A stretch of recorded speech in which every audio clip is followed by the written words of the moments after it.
Hello, Express Entry Law private Facebook group members, and those of you who are tuning in on the Canadian Immigration Institute YouTube channel. This is Mark Holthe, Canadian immigration lawyer, ex-immigration officer, and former high school teacher, coming to you once again this week for another live EE Q&A session.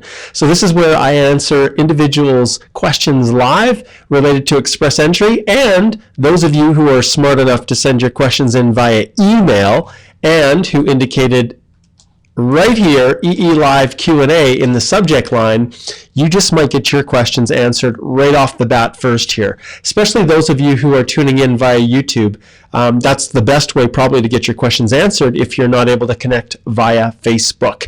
And I'm also mindful of the fact that over on the other side of the world, it's probably about midnight. But for me, because this is something I'm doing as a volunteer thing for everyone out there, it has to work with my schedule. So I'm basically taking my lunch break here at the office to do these EE Live Q&As for all of you guys.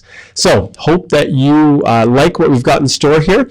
I will give a few minutes for everybody to start piling in. People are starting to pile in now. And if anybody knows the secret to Facebook and how to make sure that these videos actually appear in the timeline of all of the people that are watching, that would be fantastic. Because I know that many of you who want to watch these videos live, they don't appear in your timeline. And I can't answer it. I don't know. I'm an immigration lawyer who's stumbling along here, trying to figure out how to work these Facebook Live videos. But I don't understand how to get things to actually appear.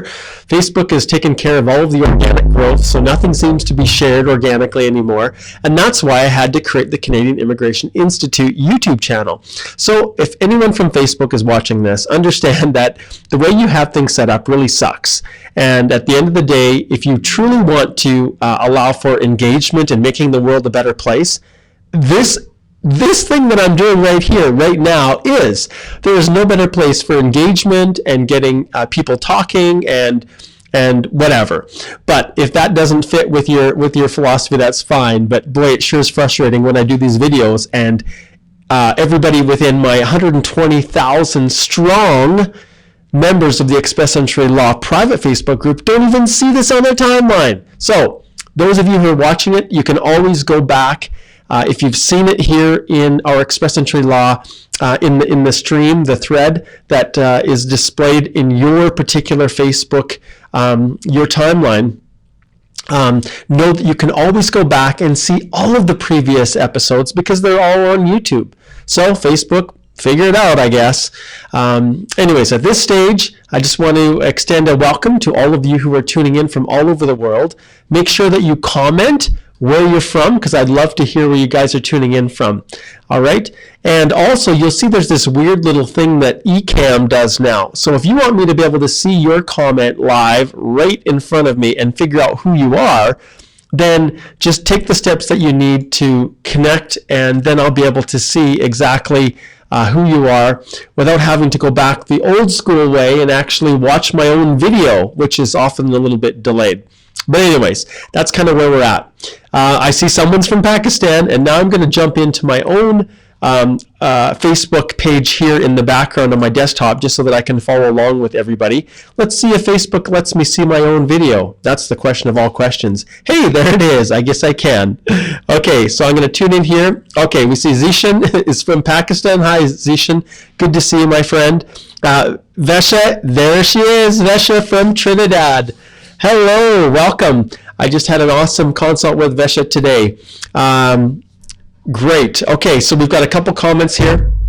The rest of you, I'll wait a few more minutes for everybody to start piling in, and I can see that they are right now. As we're doing this, I want to show you a couple things. So some of you may or may not know, in Canada and the United States, on October the 31st of every year is what we call Halloween. And it's just one of our celebrations, and the kids get to dress up in their favorite costume, and then go around door to door collecting candy from people in their homes. So at night, usually starting around 5 o'clock or something in the evening, the kids will go around in the community door to door collecting candy. And if you have that same thing in your country, make sure you comment here, because I'd love to hear who else celebrates something similar to Halloween in your countries. But anyways, my daughter she's getting just about up to the age now where she's starting to get older, but she's still pretty small and tiny, so she can still get away with trick-or-treating, we call it, without, where my son, who's 15 and he's like as tall as I am, he's probably not quite at the age anymore where he can still trick-or-treat. So they usually go and have a Halloween party at their friend's house, and that's what they do. But I had to show you my daughter's, and actually I have to show you her costume. Let's get rid of that for now. So this is my daughter here, and this is what she dressed up as for Halloween. So she loves pretending that she's an old lady. And so you can see here she's got her dress. In the front you can see she's got her cane here, and the curler in her hair, her gray hair, and her nice knitted sweater. And so that's my daughter. That's what she was for Halloween. And oh my goodness, she was awesome. She plays the best grandma. When she actually gets old, she's gonna have it down pat. So anyways, if I had a video of her, I would show that with all of you guys. But that was my daughter, Michaela. She was an old lady for Halloween. I thought it was pretty creative. And then just recently, I want to share one other thing while we're waiting for everyone to connect here. Over the weekend, I went out and finally had some time to spend with my dear horse Joe here, and we've got his little coat on here to keep him warm. But we did some work with him, Michaela and I, and we're teaching him some new tricks, and he's just having a little snack here with Michaela. And so that is the other thing that I like to do in my spare time. But the reality is, guys, with all of you out there asking me questions, and it's unbelievable how many people are now booking consultations, and I'm super busy doing all of that. I just don't have the same amount of time as I used to spend with Joe, and basically with my family too. So, but that's okay. That's the nature of this business, and I'm just happy to be here. Now, some of you who are tuning in as well are probably wondering, well, why is Mark doing this? It must be to line his pockets with money, and so that he can become this rich lawyer in Canada and exploit all of us poor foreign nationals who are trying to come to Canada, and he's just trying to convince us to take his money. Well, I just want to reiterate to everybody that of all of the areas of practice that I have done, financially, working with individuals with immigration is the least profitable area of my practice all time. So, tops was mergers and acquisitions at the national firm in Calgary. So that for sure was the most lucrative. Then if I was to go down the list, even real estate, business law, wills and estates, all of those rank higher than individual immigration. And even my business immigration is light years ahead. And so I have lots of discussions with my staff, and they say, Mark, why are you doing all of this? You could make way more money if you directed all of your videos, all of your podcasts, all of your writing towards corporations. You've established yourself. You've got a platform across the country. You're respected amongst your peers, and the fact you've worked on the border, doing cross-border work, it's perfect. Why don't you just push and do more things towards business immigration and not worry so much about individuals, because you're not making very much money from them? Well, I want to take this thought and completely explode it, okay, and throw it out the door, because the reason I'm doing this is not for money, guys. I'm doing this because I feel like I have an ability to actually influence the world in a positive way. I honestly believe that I have the ability to help people on a massive scale. And one of the things that really drives me is the fact that I'm in an industry where there are so many people looking to exploit other people for money. And it never ceases to amaze me how often people who come to Canada are so willing to exploit their own countrymen. And it doesn't matter what country they come from, right? They will exploit them. They will take advantage of them. And with how easy it is to become an immigration consultant these days, anybody can become a consultant pretty much. And once you get that license, then everybody in the world somehow thinks that you are qualified to represent them. And so repeatedly, over and over and over again, I see people being exploited by crooked consultants. Now, there are good consultants out there. And I think when I watch my assistant here, my immigration consultant Billy beside me here, sometimes she kind of cringes when I'm slashing, and I'm bashing consultants, because she is a consultant. but she's in a whole different world. If she had a law degree, it would be the same. She's fully knowledgeable about everything simply for the reason that she was an immigration officer. But the vast majority of consultants have very little training, very little legal understanding of how it works. They learn off of the backs of their clients. So essentially, they get a new client, make a mistake, learn from that mistake, but in the interim, their client suffers because they've destroyed their lives. So the consultants that have been around for a long time have learned basically off the backs of their clients, and eventually you're going to figure out a few things because you learn from all your past mistakes. So with all of this going on, I saw this huge opportunity for me to basically try to undermine everything that all of the overseas agents and consultants are doing by basically giving everything away for free. Teaching you guys all how to do it yourself, or at least give you enough knowledge that you can tell when a consultant doesn't know what they're talking about, or when some crooked person is trying to take advantage of you, you at least have the knowledge and tools to be able to make correct decisions and to know when not to give someone your money because they don't know what they're doing. So guys, that's the foundation. That's why I do what I do. This is not to make money. And in fact, my guide was created to allow me to at least break even and cover my costs while I'm trying to do these things.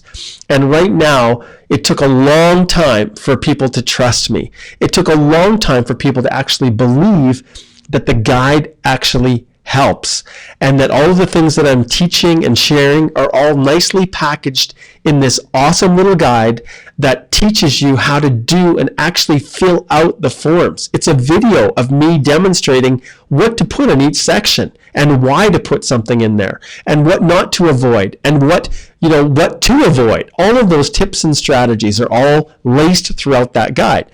And so, but it's hard because people overseas, if they're in Nigeria or India or Pakistan or Australia or wherever, Europe, they look at these videos and they think, why am I going to trust Mark? There's all this other stuff out there.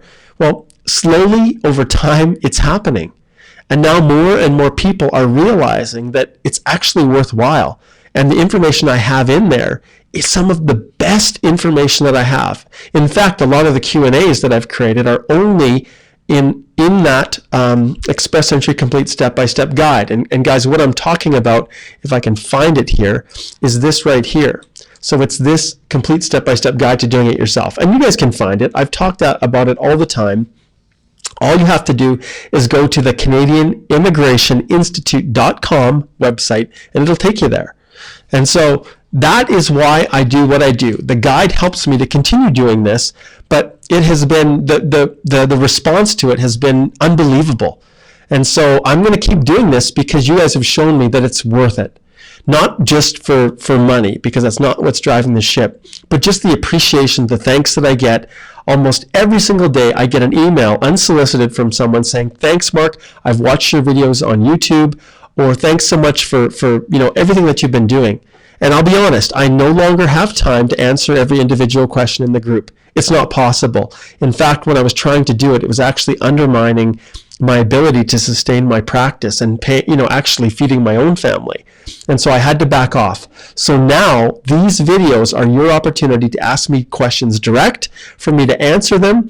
And this is how you can get access to me, as well as watching all of the hundreds of videos, like we're talking hundreds now, that I have created about all different aspects of Express Entry. And although I am a one-hit wonder, in other words, I shouldn't say one-hit wonder, I'm actually a jack of all trades, because I am the videographer, I am the technician, I am the sound quality person, the video, I handle all of these aspects of these videos, spinning them out into YouTube, and just trying to make them of such a quality that people will actually listen to. And that's why even the audio is important, so that everybody can hear me clearly. All right, so that I wanted to give a little update, because I haven't talked about that for a long time, and people who are tuning in and watching these videos now probably don't understand my motivation. But if anyone at this stage is questioning whether or not my genuine desire is to actually help people first and make money second, well, then they just don't get it. Or they're a consultant who feels threatened by the fact I'm basically telling everyone they suck and that they don't have the same level of expertise that an immigration lawyer does. And I don't make any excuses for it anymore. For a while I did. For a while, well, I shouldn't say excuses, but for a while I didn't want to slag consultants. But the reality is I have just seen more and more, and it's becoming more apparent to me all over the world as people come to me, send me private messages, tell me about the horror stories that they've gone through, how they've been exploited, and I could go on forever and ever. But the big difference is if a lawyer does that to you, you report them to the Law Society and they become disbarred. If I personally hear of any lawyer who's exploiting anyone, I will report them to the Law Society myself. And when it comes to consultants, the problem is there's no one to report to. The regulator is a complete and total failure. It has no ability to actually enforce or to punish the consultants in any meaningful way. The only hope they have is that if the consultant has done something so egregious that the RCMP, the local police, get involved and then punish them criminally. So anyways, that's a whole different discussion, but I hope you guys understand. Okay, let's leave it at this. Let's leave it. It's time now to jump in and answer all of your questions, all of you guys that have been patiently tuning in. Now, I'm going to do the email ones first, remember, so don't start putting all your comments in just yet, okay? We'll do the email ones first, and then we'll move forward from there, okay? And I see here audio was fine for me. That's awesome, Zishan. Yeah, I've got a really expensive mic here, actually, and I use this for my Canadian Immigration podcast as well. And so it gives the audio, which is really super important. You've listened to those videos where people are on their phones or things like this, and you can hear this echo or it's just not very clear. Well, my sole purpose is to make sure that at least the audio, if not the video, which I'm just recording on my iMac here, it's not high definition, crystal clear, 4K, whatever video. It's not. But I think you guys get the picture. I'm not a professional videography company. So, okay, let's start off here. First question is from Isaru. And Isaru says, good morning, Mark. My question is about where to include gift deeds like other supporting documents in the application. Will it be better to include them? And I'm actually going to make a note here. And this is what helps too for all those people who are searching the videos. I'm going to make a note here of when I started answering this one. Okay, so will it be better to include them in the respective document upload section attached to the blank letter, attached to the bank letter, or as attachments to the letter of explanation in unspecified section? So she means the client information, additional client information. There is the on my site, it reads client information, but there's there will also be what's it called? You guys know what it is. So mine, it reads client information now. I'm trying to remember what that open box is.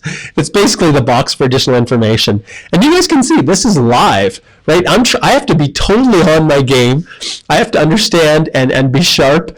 And so what does it remember?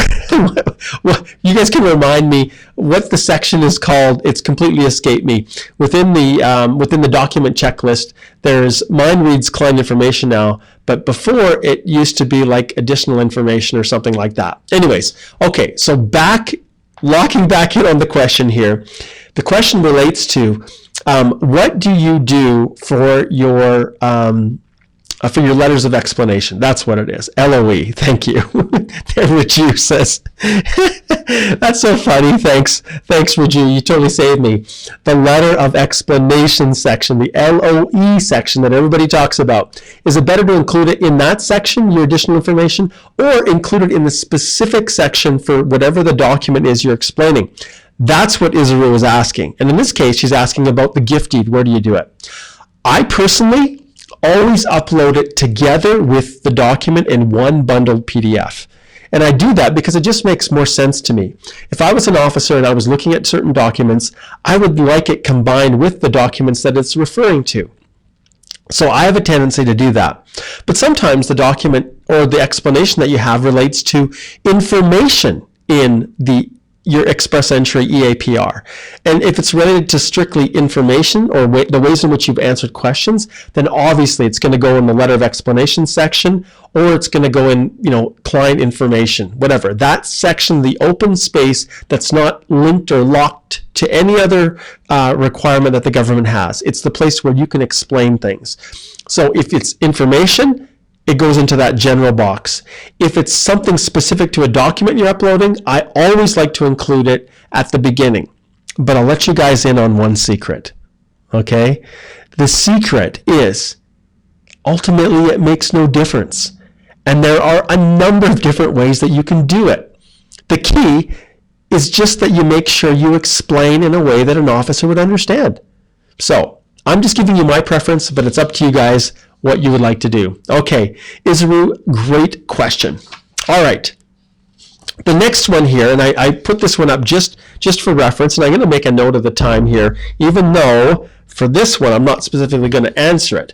So this one is from Hassan, and Hassan says, "Hi Mark, I'm confused between two knocks, and I've been at it for the past 1 month and can't decide." And then he goes into a full explanation, including the actual duties associated with the positions that he has sent. And this is where I have to let Hassan know that when I'm deciding the correct knock for a client, this is actually a paid service. And it's not something that I can answer via this EE Live Q&A, because these questions need to be a benefit to everyone. And if people have specific questions like this one, then it has to go via a paid consultation. And those of you who are watching, if you can just post the link to my website where people can book a paid consultation, that is for Hassan. But notwithstanding that, guys, I do want to share something with you. So I'm going to share my screen here, and I'm going to go in here, and I'm going to show you something that I created. It's called the secret to, there it is, finding your correct knock. And this is actually posted on my Canadian Immigration Podcast website, and I'll put the link here. But this is a detailed explanation of the process I go through in order to find the correct knock. And so this will help you for sure if you're looking for just added resources. I'm going to copy it. I'm going to go back to the site here, and I'm going to actually post it here. I'm going to paste it here. Okay, so that's for you, Hassan. That link, the secret to finding your correct knock, is that is where you can go to get some additional information. But if you're wrestling with this, Hassan, and you don't know, probably, I don't know if there's even 10%. There's probably less than 10% of the consults I have don't ask me about confirming the correct knock. Generally speaking, that's a question that always comes up for clients, and probably 90% of the people, that question forms a part of the 30-minute consult that I do with them. And so if you're looking for that clarification, and what you have here between the two that you've identified is significant, because one is skilled and one is low skilled. And if you get it wrong, you won't qualify for Express Entry. You won't get through the door. Okay, so that's Hassan. So I didn't answer your question, but that's because it's something that is a paid service that I do for clients, because it's individual just to you and doesn't benefit other people. Okay, next one is Imad. And Imad, we'll put it here, asks the following question. Hi Mark, I tried searching for an answer for my question, but was unable to find a reliable one. My question to you is, CIC states on their website that work experience for the federal skilled worker should be at least 1 continuous year. Then they further explain, and then he provides a breakdown of exactly what the government shows. And so while we're talking about this, I'm going to go back to the page right here, and I'm going to share my screen with you guys in just a second, because this is important. It forms a part of what we're talking about here. So I'm going to go here and share my screen, and this is the Federal Skilled Worker Program. This is the eligibility requirements, and I'm going to scroll down to exactly what he's referring to right here. Okay, so you guys can see this as I'm going along. So he says here that it has to be 12 months or 1 year of full-time continuous work. And you can see that here, of at least 1,560 total hours, 30 hours per week. And just to back up, I had a consult today with an awesome client, and she knows who she is, and we talked about the Federal Skilled Worker Program and how this works. So some of you don't even know that this part exists with the process. This Federal Skilled Worker Program is what most of you outside of Canada have to qualify or be eligible for in order to even submit your profile. So when you're going through that eligibility assessment, that's exactly what the government is doing. That do-it-yourself wizard, and if I go here, I'll show you. So it's called, I call it the Come to Canada tool, immigration. And this tool right here, do you want to come to Canada? And it's as a skilled immigrant. When you fill out this little wizard, I call it, this is the one that tells you whether or not you meet one of the eligibility criteria for one of the federal skilled worker, or sorry, one of the federal permanent resident programs. And there's 3 of them: the federal skilled worker program, the Canadian experience class, and the federal skilled trade program, which we don't talk a lot about. But this is where when you check your eligibility right here, this is where you determine whether or not you meet the requirements. Well, if you're working in Canada, you've got 1 year of skilled work experience, and your language is at least at a CLB 7 for skill level 0 and A, and a CLB, that's Canadian Language Benchmark 5, if you are working at a skill level B, then that's really all you need. But for the rest of you, the federal skilled worker program right here is what you have to meet. And most of you, if you rank high enough with your comprehensive ranking system score, it's because you have more than enough federal skilled worker eligibility points. So going through this process, you can see here, there is a certain selection factor point grid that you have to go through. And I'm not going to take time to go through how the federal skilled worker program works here. But basically, it assesses many of the same things that are assessed for the comprehensive ranking system, and these are assessed points at a different level than the comprehensive ranking system. So it's based out of 100 total points up here, and you have to meet at least 67 points. And you can see here, they actually go through language, education, work experience, age in the same way. So with all of that being said, when you're going through this process, and I'll back up just a little bit, these are the minimum requirements that you have to meet.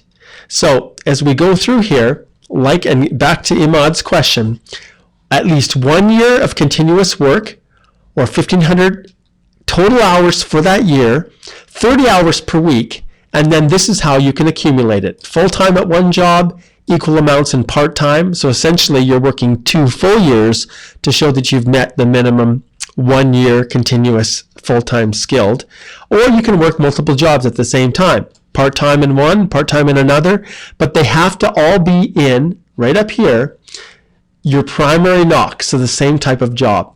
So Imad, he points this out, and then he says, my experience is of almost 2 years with 45 hours worked per week. So he's working in excess of the 30 hours per week, which is the minimum. And most of you are doing this. He says that makes a total of 4,320 hours in 2 years full time. So according to the minimum criteria, 1,560 hours times 3 years is 4,680. So this could add 25 additional points in the CRS calculator if he goes from 2 years to 3 years. So he says here, this is the question, does that mean I am only 360 hours or 2 months, according to the 45 hours per week, short to be eligible for the full 3 years?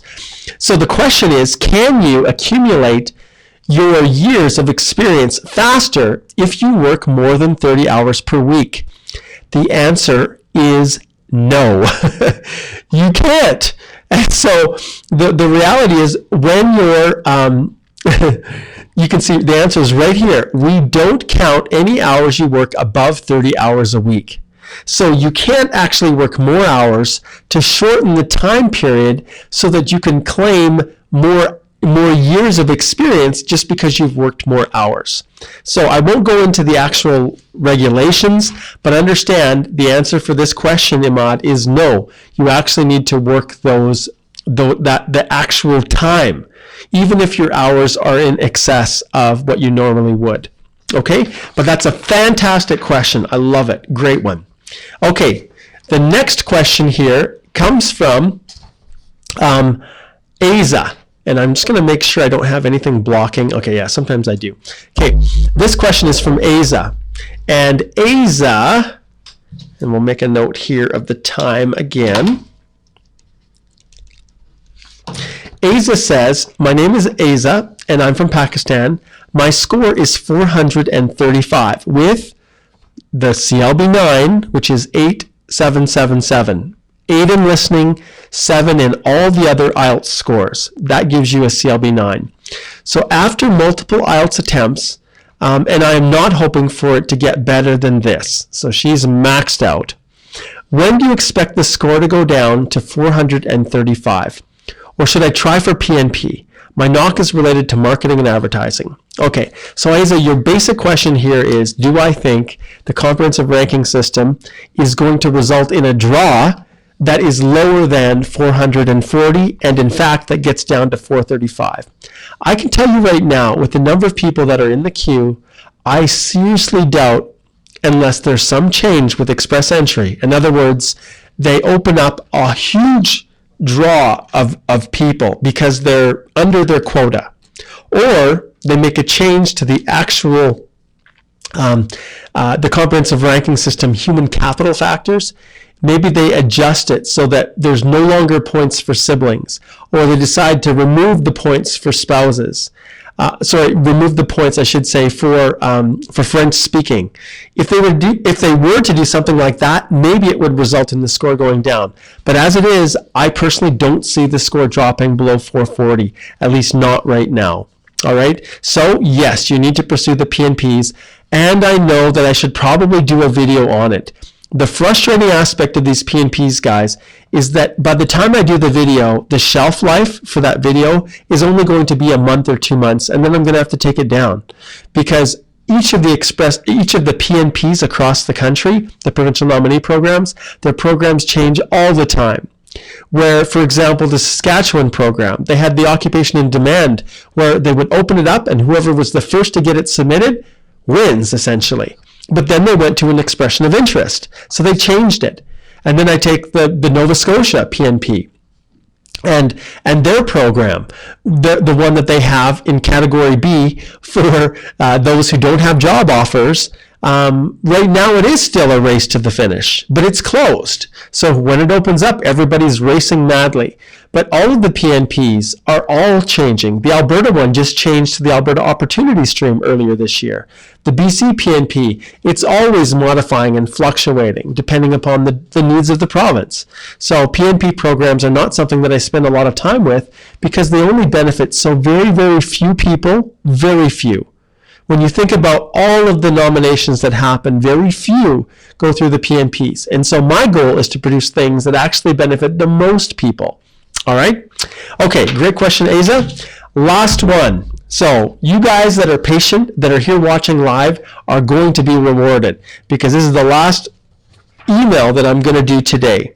Okay, so this one here is from Sneha, and Sneha says, "Hi Mark, I submitted all my documents and application for PR in the first week of May." Okay, first week of May. We are in the first week of November. June, July, August, September, October, November. Okay, 6 months. So Sneha is actually at the stage where the service standards that the government has posted, that's the stage in which she's at. So 80% of the applications are processed within 6 months. That's what they state. So Sneha says, current status is still pending review of eligibility and background check. In the meantime, I have moved to a different country for work with a new job title, but with the same company. This move is temporary only for a year. Should I update the change of address, employment details on my application? If yes, then should I be using the web form to do so? The answer, Sneha, is absolutely yes. You would submit a case-specific inquiry to update your address, and this is something for everyone to understand. Once you submit your eAPR, then your work experience is locked in on that date. It doesn't continue to flow. And so if you've received an ITA already, you submitted your eAPR 6 months ago, you're not, it doesn't serve any purpose you're not claiming any more points. In other words, you're not getting additional points. None of that plays a role because it's locked in. But in your purpose, Sneha, if you have moved to a different country, it's the address information that's super important. Okay, and if in your profile you listed your work experience with your current company as current, then yes, in those circumstances, even though you're not getting any additional points, it wouldn't hurt to just notify them that yes, you're still working for that company in a different country and this is your address. So great question. And so some of you may be wondering, what is this? Where's this case-specific inquiry? You can just Google it. Case-specific inquiry.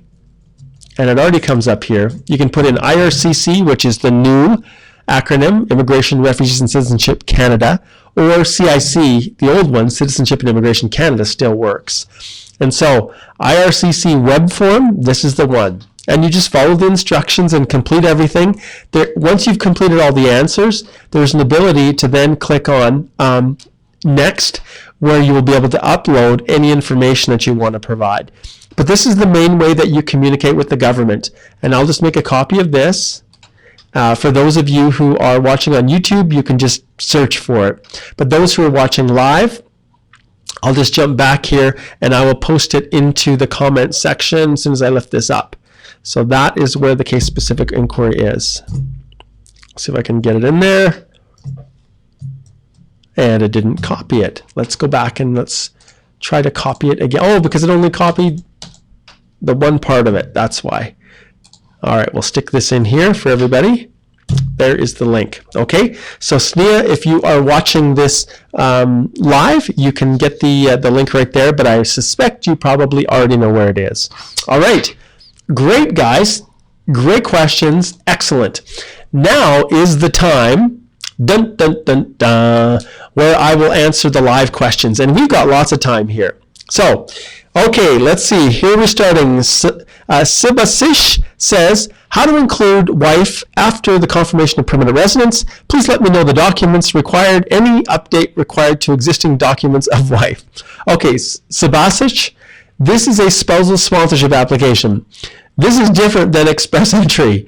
But because I'm a good guy, I'm going to go in, Sibasish, and I'm just going to show you. So we're going to click on here. And it's pretty simple. This is how I get all of the things that I need. I go to the IRCC website. I click on the link to the main site. Then I scroll down, and actually I'm going to shrink this image down a little bit so that I have what I'm looking for here. So when I move this over, then the sidebar appears. And in the sidebar, there is the most requested.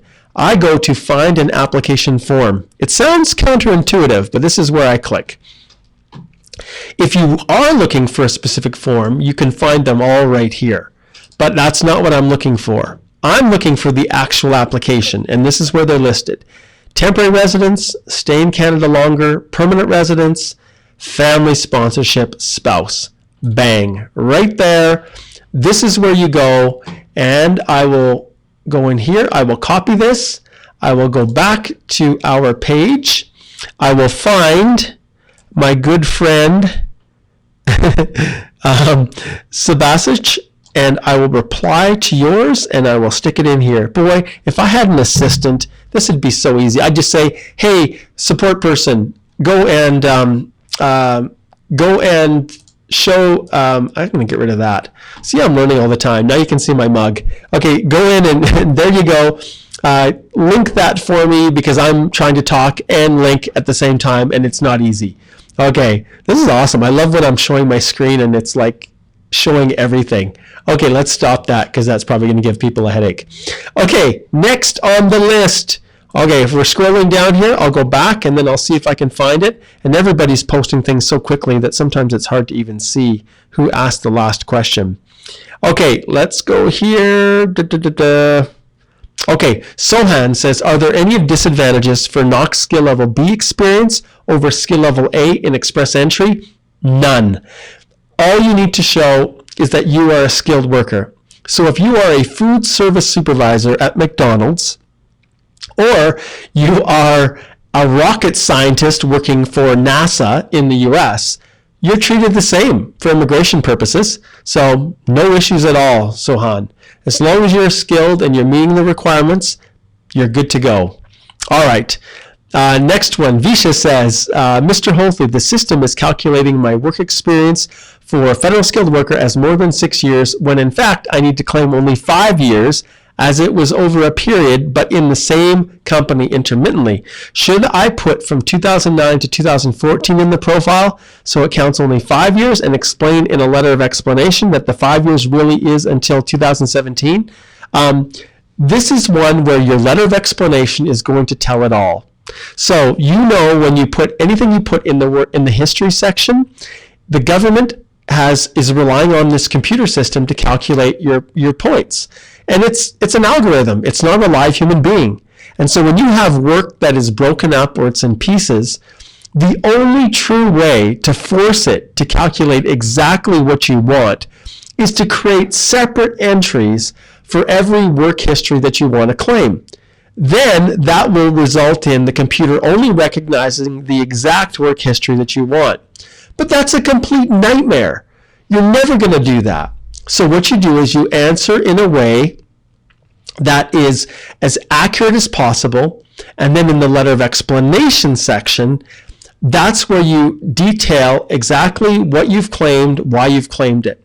And remember, as long as you have 3 years, and if you've met that 67-point threshold for the Federal Skilled Worker Program, then if you can do that with just 3 years, then that's all you need to list. But you need to make sure that whatever you're doing, if you're trying to claim more, and it doesn't fit nicely within the work history, then you do the best you can to explain it accurately, and then in a very detailed fashion, you explain in your letter of explanation section exactly why you're claiming what you're doing. And further to the initial question that was asked by Izuru, I would actually put that explanation at the beginning of whatever employment record you're uploading, so that you can explain how it all fits in. Okay, great question, Visha, great question. Okay, let's see, next one is Nav, and Nav says, I submitted my Express Entry application on the 10th of October and got an AOR on the same day, but after that there was no updates. Is it fine? Because some of my friends, they got their medical passed within a week or so. I'm just wondering if I have to do something, or I have to be worried about something. You guys kill me. You guys absolutely kill me. This is crazy. Dude, you have just submitted it. It's not even a month yet. No, there is nothing to be worried about. Every application is reviewed by an officer. Each officer has a number of different files on their desk. And so do not worry at all, Nav, in any way. You are totally fine. In fact, the only time I ever worry about the status of my file is if it is beyond the 6 months that the government has posted as their standard for processing. Now, those of you who are anxiously watching each phase as it develops, everything from getting the acknowledgement of receipt, to getting the medicals passed, to clearing the initial review, to going to the security and background screening, that's all fine. And I know this is your life, and you guys are really anxious to know exactly where you're at. But you would save you would save yourself so much pain and anguish if you would just stop comparing yourselves to one another. When you're at the 1 month stage mark, there is nothing to worry about, my friend. In fact, you should be celebrating congratulations, because you are one of those choice few people that are actually going to get a chance to become a permanent resident of Canada. So I'm celebrating for you now, if that's what I'm doing. All right. Wakas. Let's see if we can get Wakases here. Hi, Mark. If we were working in 2 roles in one company with the same knock, but just slight change in designation, then can we add 1 designation in the eAPR, but submit 1 experience letter with 2 designations within one company by mentioning the same duties and 2 different annual salaries? Do we add travel history in the eAPR between country of origin and residence? And okay, so you're putting, I'm going to answer the 1 question, Wakas. So whenever you have multiple positions, and I'm assuming here, you said you were working in 2 roles. What I can't see for sure is if they were consecutive or concurrently. I'm assuming they were consecutive. I would just separate them out, and ultimately if they're in the same knock code, then it's considered the same work experience. So there might be a slight variation with an increase in pay. maybe you're promoted to a slightly more senior position with more responsibility. But I always make sure that when I'm doing this, if there are two roles, they're both listed in the letter. And then if I have two spots, if there's an actual wage difference, the wage isn't something that I get too worked up over. If they're both in the same knock, I don't have a problem with you listing all of the work experience in that knock. But if the duties are different, then I have a tendency to actually break it down into two different work experiences. And then when the government, when IRCC issues your personalized document checklist, then I will update the same letter in both sections. Okay, so that's how I deal with that. Good question. Very good. Okay, Kushmitpal says, good guy, smiley face. Thanks, buddy. I appreciate that. You know, I need sometimes some positive feedback slogging through this crazy world of Express Entry. All right. Next question is Mohanad. And Mohanad says, I got to get the emphasis on the right syllable. Mohanad, I think, is, what are the chances of exempting my police clearance if I prove I did my best to obtain it, knowing that I obtained 3/4 of the police clearances? Mohanad, I can tell you that all you can do is the best that you can. If you can truly prove that you can't get it because they're not giving it to you, that's one thing. If you submitted and made the request and it's just not arriving, then you keep IRCC updated and you keep explaining and you do the best you can. But at the end of the day, they are fully within their right to refuse your application if you can't provide a police clearance, which is a mandatory requirement of the process. An officer always has discretion. So it's up to that officer. Your job is to keep them informed of all of the efforts that you're doing to follow up, to inquire, to continue doing everything you can. But at the end of the day, it always comes down to that officer. All right. Rajiv says, ECA is a must if your educational qualification is not from a Canadian university. IELTS for your spouse is optional, only required if you're claiming points. Okay, so he's replying to a different question. Okay. You're confusing me, Raju. Okay. Pulkit says, hi, Mark. Hope you're doing well. I am Pulkit. Okay, I got my ITA on the October the 3rd. Congratulations. All my documents are ready, but my only concern before submitting my profile is that I'm traveling abroad from November the 14th till the 12th of December, and meanwhile they ask for ADR, and I am unable. Okay. I got to stick on here. There's so many comments coming in here. It's hard for me to keep track of them.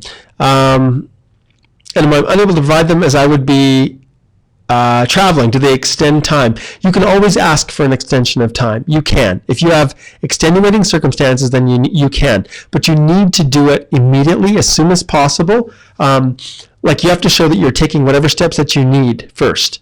But you can. It is possible, but it's always up to that officer's discretion whether or not to grant it. Also, is it a good idea to submit a profile around November 30th from a foreign country? If yes, how to write about it in the travel history, please guide. I don't like doing this. In fact, I've got a client that's just returned back to Korea right now, and we specifically delayed submitting the eAPR until he was back, so that everything was just a lot more easy to explain, and there wasn't this question of where you're living. And with the time that you're out away from your country, Pulkit, is it a residence that you're going to have to list, or is it a travel history? And so there's some confusion that exists with that. But I actually had a consult just recently with someone trying to sort all of that out, and it can most definitely be complicated. So in your situation, I would actually, if there's no other pressing reason, I would almost wait till you're back in your country to submit. If you already have an ITA, which you have in these circumstances, you only have until October, November, December the 3rd to get it filed. So if you're going to be out of the country until December the 12th, that's an issue. So you're going to have to sort that one out, my friend. Okay. Igbo says, hi, Mark, just a quick one. Work experience to be claimed has to be in the last 10 years, right? So let's say I apply in 2019. The time frame is to be 2009 to 2019. My work experience was from 2010 to 2011. Is this good? Of course it is. There's no issues at all.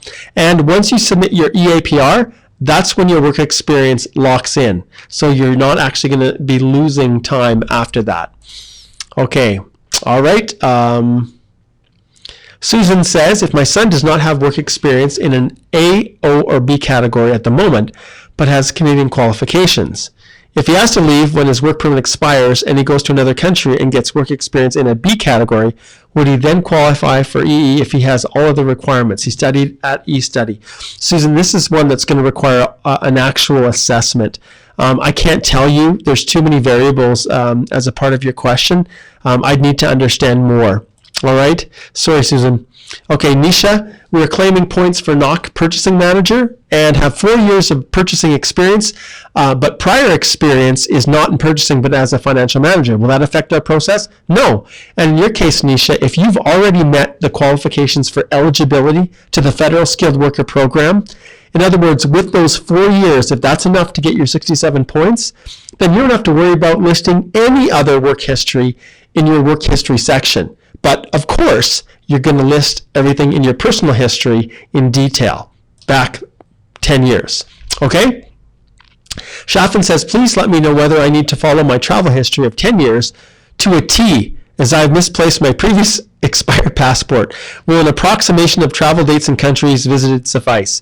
You do the best you can, Shaffin, and if you can't remember, then you can put in an answer that you think is correct, and then in your letter of explanation, and this is an example, a perfect example where you're going to actually include that in the general letter of explanation section, a section on travel history, and then you're going to explain, I lost my passport, I can't remember exactly the dates, but these are the countries I traveled to generally, and this is the time period generally that I spent there. The key is that they want to see if you've spent more than 6 months in a row in any one of those countries, which will result in the triggering of a police clearance. Okay, great question. All right. Okay. Vika says hi, Mark. Hi. Tanzila says hi. Okay, and Kita says, hi, my H-1B petition was denied after receiving an RFE.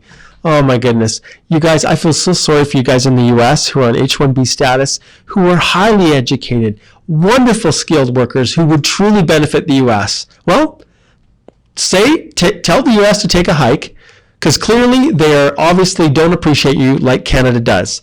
So, and Kita says, will it be considered as visa refusal? I did not go for visa stamping or anything. Do I need to mention it in my application?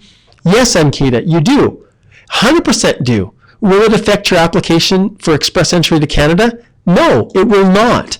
But you have an obligation to be truthful, and if there's any question or doubt about something, I list it.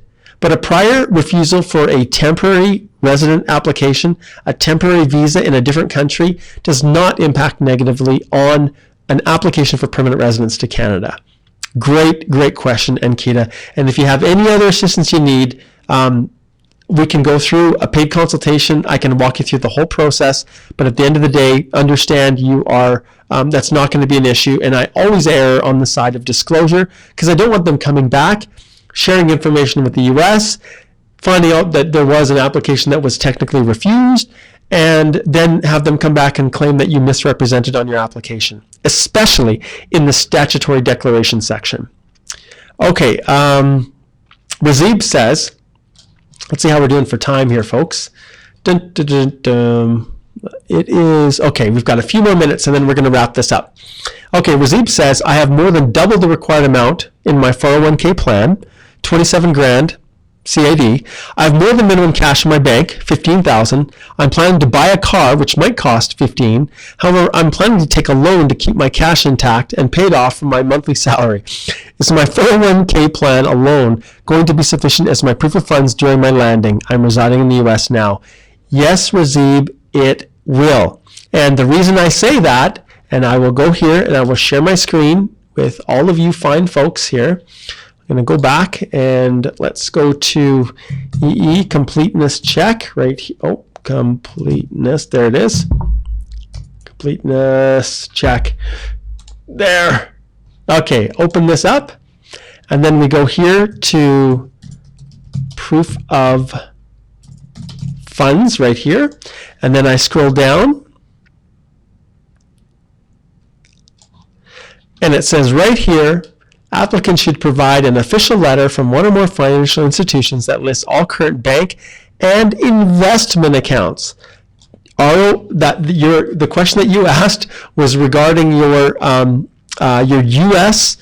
Pension, essentially employment pension, your 401k is what it is. I'm just looking here. Oh yeah, there we go. Your 401k plan. And so yep, that's fine. I don't see any issues with that. But remember, when the question is asked, wow, that's going crazy here. You guys are probably getting I'll shift away from that. The key for you is to understand that you do have an obligation to list all of your accounts. That's what it says, including your other accounts. So the one that you're pulling the 15 grand from. Okay, Sebastian says, you're awesome. Oh, that's nice, thank you. Okay, Tanzila says, I'm a lawyer, so what province would be better for me? This is where, if you want to figure out where the best job opportunities are, you will actually, I always go to the job bank and do a search. And I've done this in the past, in past videos. You go to the job bank website and then you search by occupational outlook, and then you can look up lawyer and see what the prognosis is for those types of positions in Canada. Okay, let's see here. We're shifting down. I'll do one more here. Ella K says, hi Mark, you mentioned you need a support person. Maybe you could hire me and I could use the job offer to boost my CRS. Thanks for the help you give us guys though, God bless. The only problem, Ella, is that I make approximately $0 from this venture. And so if you were working for me, it would be for free, and you couldn't count that work experience because it would be unpaid. All right, great question. Okay, guys, we're going to wrap up here for today. Thanks for everyone who has submitted questions, who have contributed, and all of you who are tuning in and just watching. Thanks so much for just being a part of this awesome big family that we have. And it's hard to believe, you know, if I go back here and share my screen for you YouTubers who don't have access to it, I'm going to go back here. I'm going to show you the page, our private Facebook group here. Now, I haven't updated this, but we're sitting at, if I look here, 120,513 people. And when you have a group this size, I can tell you that if we went in and looked at how many people were rejected, we get a lot of spammers and people that don't answer the questions when they request to be added. Often they are rejected as well. And so, notwithstanding a very robust process of ejecting people who are spamming and those who don't even take the time to answer the entry questions, we've grown unbelievably. And so you can see here, 2 people want to join the group. So we go in here, and you can see this person didn't answer the questions. So I decline them. And it all comes down to whether or not people are actually taking the time to do what I asked them to do in order to benefit from this group. But it has grown so large, and it's just an absolute pleasure to be a part of it. As you see here right at the top, www.canadianimmigrationinstitute.com is where you can actually access the guide. And I keep talking about it, guys, for a simple reason. And the reason is because the guide right here, this one, takes all of this information, all of the hours and hours that people have asked me questions and I've answered them, and consolidates it. And it's not just information that I'm giving, but I'm actually demonstrating. And so when you're going through all of these videos and you're thinking, oh, this is taking so long, Mark, oh, I wish these videos weren't so long. I wish that the answers were all easy for me to find. If you go here and you go to CanadianImmigrationInstitute.com, it will take you, and actually I better get rid of this off of this screen so you can see, it will take you right here where you can enroll in the course.